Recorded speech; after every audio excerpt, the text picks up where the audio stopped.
So guys, we are back with another This Week in Destiny breakdown video. This one we get a look at Festival of the Lost as well as the Call to Arms events, and then we just have some other stuff in regards to a new Creator Hub challenge and some emblems that you can earn, Bungie Foundation at TwitchCon, and some power and progression updates that recently released. So let's jump in here first with Festival of the Lost, which returns next week. It's bringing with it two brand new weapons and the returning Arcane Embrace Arc Heavy Burst Shotgun.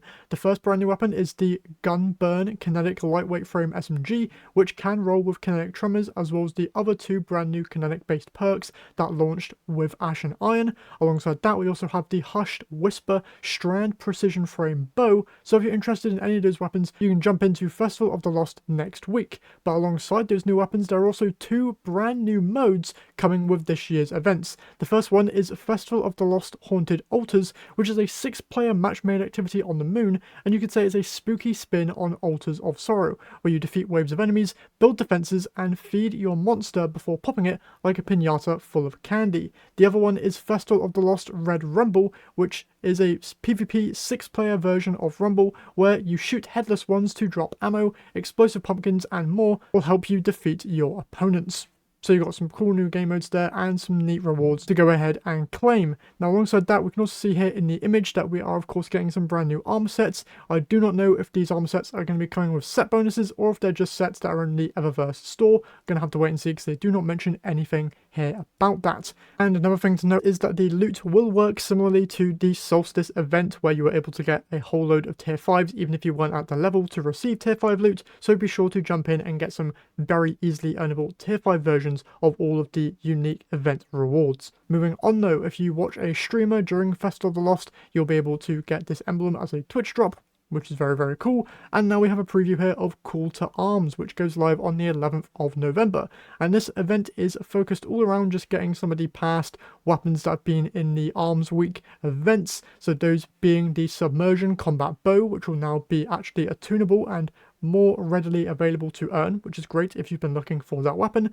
But alongside that, you can also get the Romantic Death Grenade Launcher, Forward Root Rocket Launcher, Ribbon-Tail Trace Rifle, Synestia Sword, Bonutria Ferra Hand Cannon, and the Trakinus Shotgun. So if you've been looking for those weapons, Call to Arms is going to be a great time to jump in and grab those. And additionally, as a thank you from the last city for your efforts, Devrim has arranged for new cutting-edge procurements to be delivered to those who participate. Cutting-edge procurements contain a random assortment of new Season 28 gear and other goodies designed to help you get a head start in Renegades. And finally, Devrim knows that Guardians don't just want to use the best gear, they want to look their best as well. All players can earn exclusive cosmetics such as a new exotic weapon ornament for the new Malpace by completing event ranks, which also unlocks rewards including a Sparrow, Ship, Ghost Shell, Shader, Finisher, and Hollow Foil weapons. For those who want to push the limits of their build and skills, Guardians will be able to go head-to-head to compete for an exclusive Universal Helmet ornament among other prestigious prizes. So this event is also going to have you guys competing against each other in a select amount of game modes to then get the highest score. For more info on that, we have competitive format and reward eligibility. So the Call to Arms competition asks Guardians to compete against each other for high scores in any or all of the 5 different portal activities. At the end of the event, Guardians will receive prestigious prizes based on their final competitive standing in each of the activities. With the exception of Cutting Edge Zone Control, which requires a full set of new gear, there is no restriction on loadouts that may be equipped.